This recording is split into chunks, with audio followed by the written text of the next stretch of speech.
అన్నయ్య, ఏంట్రా? నేను చాలా రోజుల నుంచి నీకు విషయం చెప్తున్నాను, గుర్తుందా? ఏ విషయం? అదే అన్నయ్య, నేను ఓ అమ్మాయిని లవ్. ఓహో, లవ్ చేస్తున్నావా? ఆ విషయం నువ్వు నాకెప్పుడు చెప్పావురా? ఊళ్ళో అందరూ అనుకుంటుంటే నేను విన్నాను. సారీ అన్నయ్య, నీకు చాన్నాళ్ళుగా చెప్పాలనుకుంటున్నాను కదా, అందువల్ల చెప్పేశానేమో అనుకున్నాను. ఓహో, ఆ అమ్మాయి వచ్చిందన్నయ్య, బయట నిలబడి ఉంది. బయట నిలబెట్టడం ఏమిట్రా? లోపలికి తీసుకురా. అలాగే అన్నయ్య. ఏయ్, అన్నయ్య మంచి మూడ్లో ఉన్నాడు, రా. కమ్.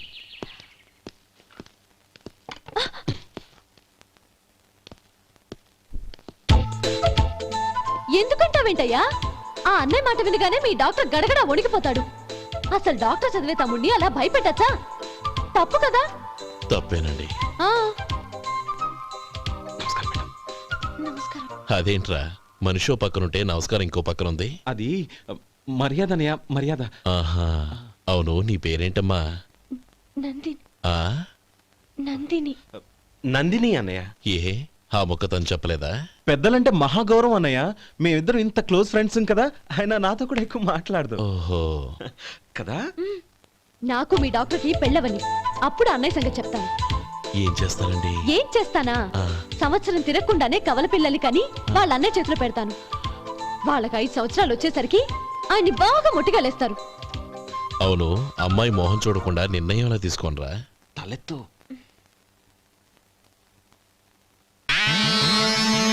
ఏం చెప్తా? అదేనండి, నందిని గారు వచ్చి వెళ్ళారని చెప్తాను. గుడ్, పైకొస్తావు. ఈయన మీ అన్నయ్య? అవును. నందిని, ఏమైంది? ఎందుకు ఏడుస్తున్నావు? ఈయన మీ అన్నయ్యని తెలియక తెలియక హాస్పిటల్ దగ్గర మర్యాద లేకుండా దురుసుగా మాట్లాడాను. ఆయన పెళ్లి ఒప్పుకోరు. ఊరుకో, అలాంటి చిన్న చిన్న విషయాల్ని మా అన్నయ్య పట్టించుకోడు. అయినా నేను కన్విన్స్ చేస్తాను కదా. ఆయనకంత అవమానం జరిగాక ఎందుకు కన్విన్స్ అవుతారు? చూడు, నువ్వు వేరే పెళ్లి చేసుకొని నీకు పుట్టబోయే బిడ్డకు నా పేరు పెట్టుకో. ఏంటో మాట్లాడు. నేనే నుయ్యగుయ్య చూసుకుంటాను. అదిగో ఆ చూపు చూడు, ఆ చూపు ఒకలా ఉంది. నందిని, నా మాట విను ప్లీజ్. నందిని, శేఖర్, ఆ అమ్మాయి చెప్పింది నిజమే. తనని ఎప్పుడైతే హాస్పిటల్ దగ్గర చూశానో అప్పుడే నేను నిర్ణయానికి వచ్చేసాను. విన్నావా? నేను చెప్పానుగా, ఆయన ఆల్రెడీ ఓ నిర్ణయానికి వచ్చేసారట. ఇక నేను వెళ్తాను. అలాగే వెళ్ళు. వెళ్ళి ఈసారి వచ్చేటప్పుడు మీ అమ్మా నాన్నల్ని తీసుకురా.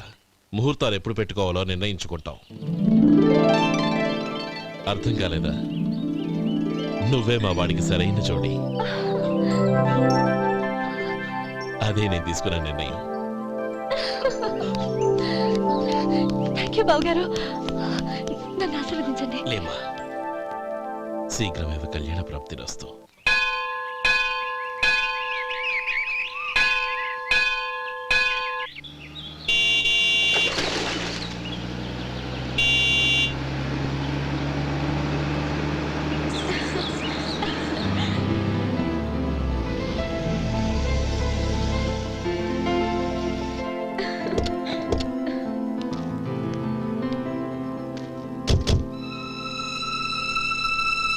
రామా,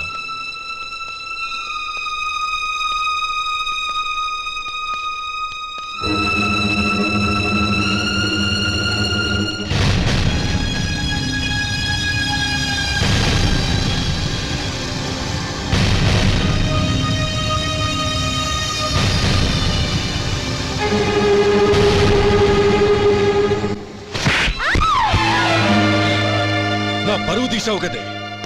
ఒక బిచ్చగాడిని నువ్వు కోరుకున్న వాడికి ఇచ్చి చేసేవాడిని. కానీ నువ్వు ఎవరిని ప్రేమించావో తెలుసా? ఎవడి నీడ సోకితే పంచమహాపాతకాలు అంటుకుంటాయనుకుంటున్నానో వాడి తమ్ముణ్ణి. ఆ రోజు ఆ గోపాలం గాడు నిశ్చితార్థం వరకు వచ్చి నా చెల్లెల్ని చేసుకొని వెళ్ళిపోయాడు. ఆ ఆవేశంలో తొందరపడి ఓ పొరుగురు వాడికి నా చెల్లెల్ని ఇచ్చి పెళ్లి చేశాను. ఆ తర్వాత తెలిసింది వాడికి అంతకుముందే పెళ్లి అయిపోయిందని. వాడు పెళ్ళైన వాడైనా పర్వాలేదు, పరమ దుర్మార్గుడు. ఇంకొకరిని ప్రేమించిన దానివేగా అని దెప్పి పడుస్తూ నా చెల్లెలికి మాటలతోనే నరకం చూపించాడు. అటు ప్రేమించిన వాడు దగా చేశాడు, ఇటు చేసుకున్నవాడు కిరాతకుడు. ఇలా చిత్రవధ అనుభవించి అనుభవించి నా చెల్లెలు ఒకరోజు స్టవ్ పేలిపోయి చనిపోయింది. దీనికంతటికి కారణం ఎవరు? వాడు అన్న. అటువంటి వాడింటికి కోడలుగా వెళ్తావా? ఒక్క మాట చెప్తున్నాను విను. నువ్వు జీవితాంతం పెళ్లి చేసుకోకుండా ఇంట్లో పడినా పర్వాలేదు కానీ వాడి తమ్ముడితో మాత్రం నీ పెళ్లి జరగదు. రేయ్, పురోహితుని రమ్మని చెప్పు. వచ్చే ముహూర్తంలోనే నీకు నందినికి పెళ్లి.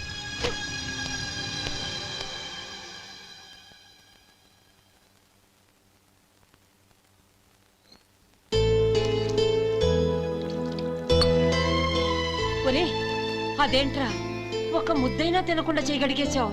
నాకు ఆకలి కాలేదు నానమ్మ.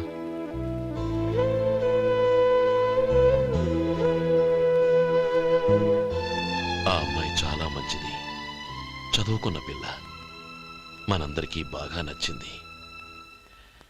కానీ ఆ లక్ష్మీపతి గారి గురించి ఆలోచిస్తేనే నాకు భయం వేస్తోంది. వాడు మన కుటుంబం ఎప్పుడెప్పుడు విడిపోతుందా అని ఎదురు చూస్తున్నాడు. అన్నయ్య, ఆ అమ్మాయే కాదు, ఈ ప్రపంచంలో మన కుటుంబం కంటే నాకేది ఎక్కువ కాదు. ఆ పెళ్లి గురించి నేను మర్చిపోయాను, మీరు మర్చిపోండి.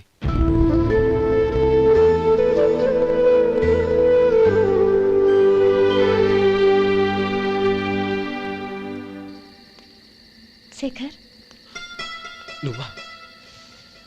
ఏంటి ఈ టైంలో వచ్చావు? నీతో ఓ విషయం మాట్లాడాలి. ఒకసారి బయటకు వస్తావా?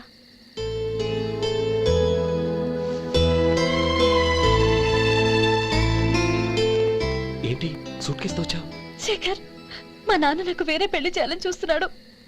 అందుకే నేను నిర్ణయానికి వచ్చాను. మన ఇద్దరం ఎక్కడికైనా పారిపోదాం. చూడు నందిని, ఈ టైంలో నిన్ను నన్ను మా అన్నయ్య చూశాడంటే బాగోదు. నువ్వు వెళ్ళిపో. అన్నయ్య అన్నయ్య అన్నయ్య, ఎప్పుడు మీ అన్నయ్య మాటేనా? నీకు నేను ముఖ్యమా, మీ అన్నయ్య ముఖ్యమా? నాకు మా అన్నయ్య ముఖ్యం. శేఖర్, నీ గుండెల మీద చేయి వేసుకొని చెప్పు, నన్ను మర్చిపోయిన సుఖంగా ఉండగలవా? అది నాకు తెలియదు, కానీ మా అన్నయ్యకు తలవంపులు తెచ్చి ఖచ్చితంగా నేను మనశ్శాంతితో ఉండలేను. నా పరిస్థితి అర్థం చేసుకో.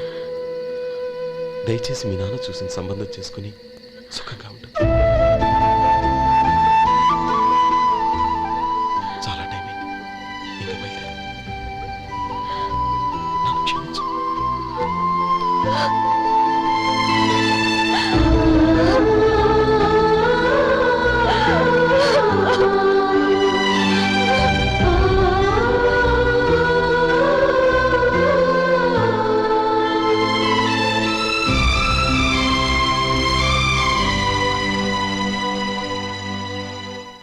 ఏంట్రా అలా మౌనంగా కూర్చున్నావు? ఏం లేదురా, కోరుకున్న అమ్మాయి రా పారిపోదామని వస్తే మా అన్నయ్య బాధపడే పనేది నేను చెయ్యలేను, నన్ను క్షమించని ఆ అమ్మాయిని పంపించేసాడ్రా నా తమ్ముడు. అదిరా వాడికి నా మీద ఉన్న అభిమానం. ఇంతవరకు వాడు అడిగింది ఏదీ నేను లేదని లేదు. ఒక అన్నగా వాడి పట్ల నా బాధ్యతలన్నీ నెరవేర్చాను. అలాంటిది ఈరోజు వాడు మనసారా కోరుకున్న అమ్మాయిని వద్దని నేను ఎలా చెప్పగలనురా? వాడి సంతోషం కంటే నాకు కావాల్సిందేముంది? అందుకే నేను ఒక నిర్ణయానికి వచ్చాను. ఓపెనింగ్ స్టాకు 31,700 అండి. ఈ రోజు 200 లారీల్లో 21,500 ప్యాడీ వచ్చిందండి. అవి ఈ పక్కన సర్దించానండి. తర్వాత ఇవి నిన్నొచ్చిన ధాన్యం బస్తాలండి. 50 లారీల్లో 5,000 బస్తాల బియ్యం బయటకు పంపించామండి. సాయంత్రానికి మన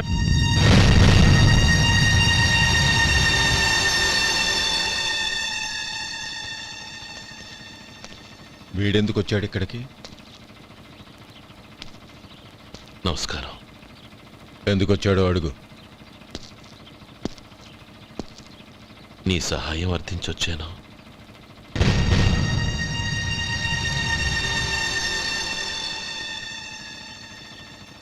మీరు వెళ్ళండి. ఆ రోజు నీ చెల్లెల్ని నేను చేసుకోనన్నాను. ఏ పరిస్థితిలో అలా అన్నానో నీకు తెలుసు. నేను చేసింది తప్పని నీకు అనిపిస్తే ఆ తప్పుకి నా తమ్ముడిని శిక్షించద్దు. మన మధ్య ఉన్న విరోధం తెలియక వాళ్ళు ప్రేమించుకున్నారు. నేను నా తమ్ముడికి నీ కూతుర్ని మని అడగడానికి వచ్చాను. దయచేసి వాళ్ళ పెళ్లికి అంగీకరించు. నీ మొహం చూస్తేనే పాపమని సొంత ఊరినే వదిలేసి వచ్చిన వాణ్ణి. అలాంటి నేను నీ ఇంటికి నా బిడ్డనివ్వాలా? ఇన్నేళ్లుగా నీ నీడ కూడా నా మీద పడకూడదని పట్టుదలగా ఉన్న నేను దాన్ని వదులుకొని నీతో సంబంధం కలుపుకోవాలా? సరే, నేను నా పట్టుదలని ఆత్మాభిమానాన్ని అన్నిటినీ వదులుకొని నా కూతుర్ని తమ్ముడికిచ్చి చేశానే అనుకో. దానికి బదులుగా నువ్వేం వదులుకుంటావు? ఏం వదులుకుంటావో చెప్పు.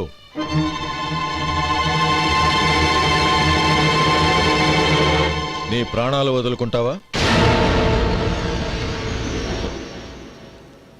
అలాగే. నీ ప్రాణం వదిలితే నాకేంట్రా లాభం? నువ్వు దేని మీదైతే ప్రాణాలు పెట్టుకున్నావో దాన్ని వదిలే. నీ తమ్ముళ్ళ మీదగా నువ్వు ప్రాణాలు పెట్టుకున్నావు, ఆ తమ్ముళ్లను వదిలే. అన్న అనే బంధానికి నువ్వు నీళ్లు వదిలేయాలి. ఎప్పుడు నీ తమ్ముడు నా కూతురి మెళ్ళలో తాళి కడతాడో అప్పుడే నీకు నీ తమ్ముళ్లకు ఉన్న అనుబంధం తెగిపోవాలి. నీ తమ్ముడు నా కూతురి మెళ్ళలో తాళి కట్టడానికి ముందే నువ్వు శాశ్వతంగా ఈ ఊరొదిలి వెళ్ళిపోవాలి. వీటన్నిటికీ నువ్వు అంగీకరిస్తేనే ఈ పెళ్లికి నేను అంగీకరిస్తాను.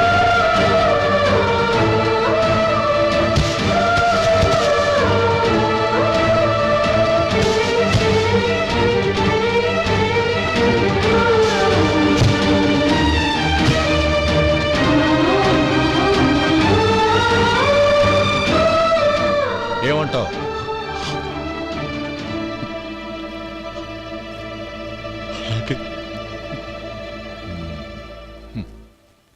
ప్రమాణం చేయి.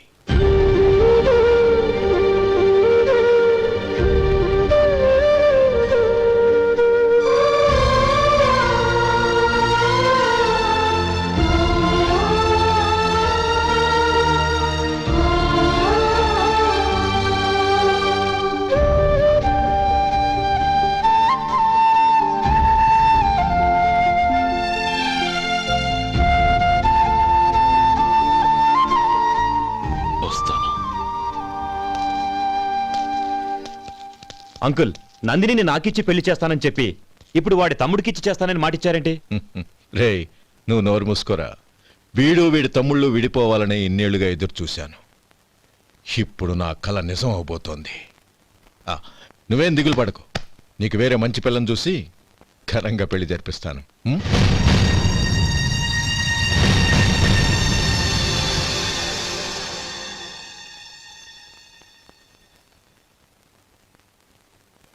శేఖర్, మధు, నానమ్మా. రే, నువ్వు చాలా అదృష్టవంతుడివిరా. లక్ష్మీపతిని కలిశాను. పాప అనవసరంగా వాడిని అపార్థం చేసుకున్నావురా. వాడెంతో ఆప్యాయంగా నన్ను పలకరించాడు. ఆనందంగా ఈ పెళ్లికి ఒప్పుకున్నాను.